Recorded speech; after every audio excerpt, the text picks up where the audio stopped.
Salut à tous, j'espère que vous allez bien, que vous êtes en forme aujourd'hui. Pour changer un petit peu de la baston, mais tout en restant dans l'univers de l'arcade, je vais vous parler d'un jeu de bourrinage de zombies, donc de The House of the Dead 2 sur Dreamcast, et on enchaîne tout de suite après le générique.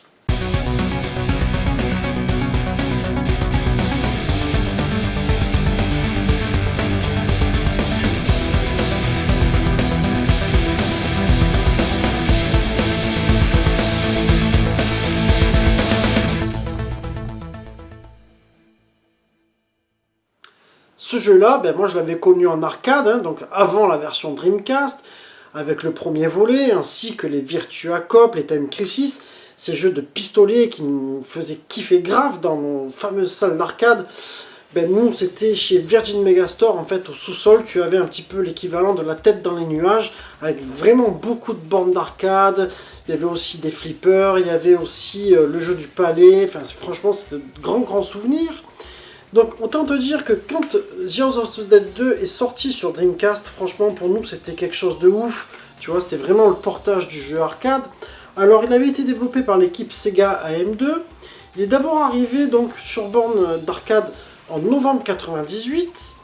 Et il est arrivé sur Dreamcast un an plus tard, le 29 octobre 99. Alors te dire si c'était la version import ou la version PAL, je ne me rappelle plus.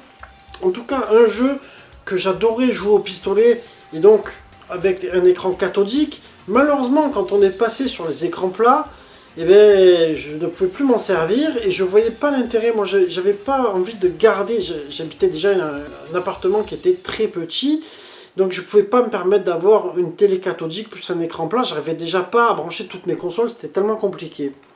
Il n'y a pas très longtemps de ça, j'avais rentré un très gros lot de jeux japonais et dedans en fait il y était. Du coup je me suis dit bon allez je me le mets de côté. Et je ne me rappelais pas, mais tu peux y jouer à la manette. Ça, c'était quelque chose de vraiment cool, parce que c'est pas tous les jeux de pistolet. Ce qu'il y a de bien, si tu veux, c'est que c'est quand même assez jouable. Franchement, ça le fait super bien. Et en plus, à la manette, tu peux faire ce qui s'appelle un tir infini. Puisque, en fait, normalement, quand tu joues au pistolet, pour faire du reload, tu tires en dehors de l'écran. Là, c'est un bouton tir et un bouton de recharge. Donc, qu'est-ce que tu fais? Tu alternes les deux à chaque fois. Je vais te montrer. Alors, si je dis pas de bêtises, sur la manette, c'était le A et le B. Le B pour recharger, tu vois, et le A pour tirer. Donc, qu'est-ce que tu fais? Tu mets un bouton sur le A, un doigt sur le A et un doigt sur le B. Et du coup, si tu es en alternance comme ça, tu te fais un tir infini. Donc, c'est plutôt rigolo. Bon, après, c'est un petit peu de la triche quelque part. Il faut savoir que ce jeu-là, il va te proposer l'arcade mode et l'original mode. Alors, j'ai retesté les deux et j'ai pas trop compris la différence. Je crois que c'est sur les boss à la fin, c'est pas exactement pareil. Alors dites-moi vous si vous connaissez bien ces deux modes différents, mais moi je les ai faits et j'ai pas trop compris, j'ai pas vu de grandes différences. Donc bon, j'attends dans vos commentaires. Alors l'histoire se passe à Venise et donc je crois que tu as 5 stages si je dis pas de bêtises. Mais ce que je vais te proposer, c'est de passer au test directement. Alors graphiquement, bon déjà le jeu de base. C'est-à-dire en arcade, franchement, il était beau.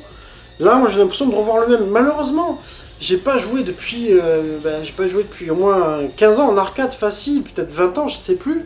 Moi, ce que je peux te dire, c'est que sur la Dreamcast, en tout cas, ça claque bien au niveau des couleurs, au niveau de la luminosité. Tu retrouves un petit peu cet éclat de la rétroprojection que tu avais, tu sais, dans ces écrans là qu'on avait sur nos bornes. Donc, pour moi, c'est vraiment réussi.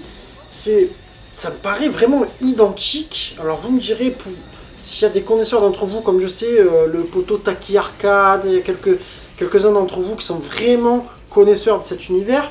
Donc du coup, je te dirais que moi en tout cas, pour les graphismes, je vais mettre un 18 sur 20. Vous me direz si vous êtes d'accord, si je suis trop clément, mais je trouve quand même que ça le fait vachement bien.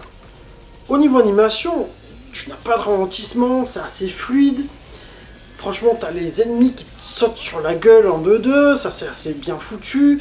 Tu as en plus du décor qui est destructible, c'est-à-dire qu'à un moment donné, tu peux aussi tirer sur des tonneaux et récupérer donc des armes, récupérer des bonus, récupérer des vies, si je dis pas de bêtises, je crois que ou alors c'est quand tu sauves des civils, je sais plus. Mais franchement, ça le fait super bien à ce niveau-là.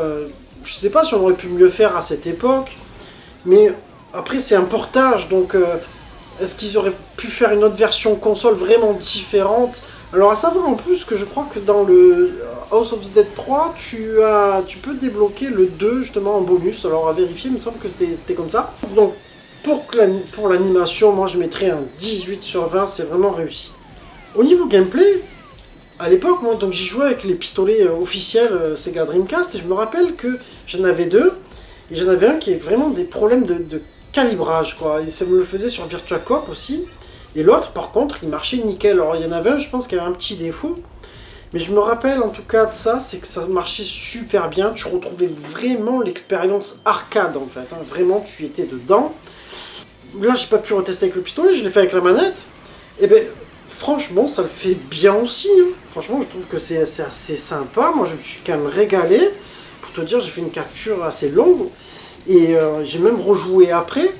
C'est vrai qu'il y a des jeux comme ça où au pistolet ça marche bien, et puis quand tu veux jouer à la manette, ça réagit pas assez bien, c'est trop lent.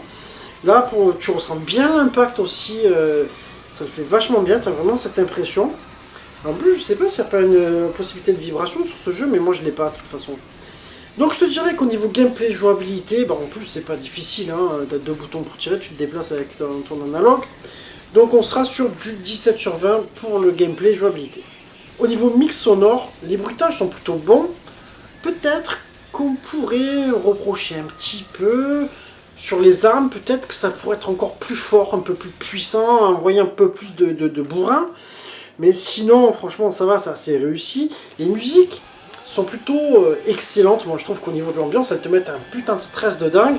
Tu vois, tu es bien tendu à un moment donné, tu te dis, putain, faut pas que je crève, etc. Et ça fait un petit peu en même temps un côté nanardesque de film d'horreur, tu vois, et moi j'aime bien. Donc je dirais qu'au niveau mix sonore, on va être sur du 17 sur 20.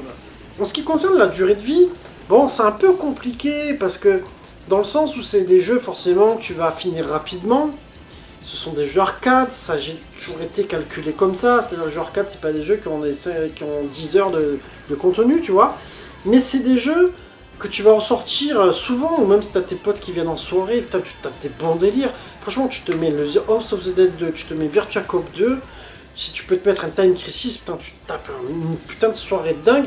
Et puis t'as aussi après, t'as aussi le Resident Evil sur Wii qui est pas mal, le Dark Chronicle, si je dis pas de conneries, je me rappelle plus, je sais que je l'ai, mais...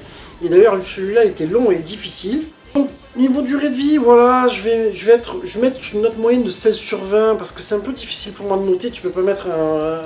Je sais pas, c'est difficile pour moi, c'est un paramètre là pour ce jeu-là qui est un petit peu plus compliqué.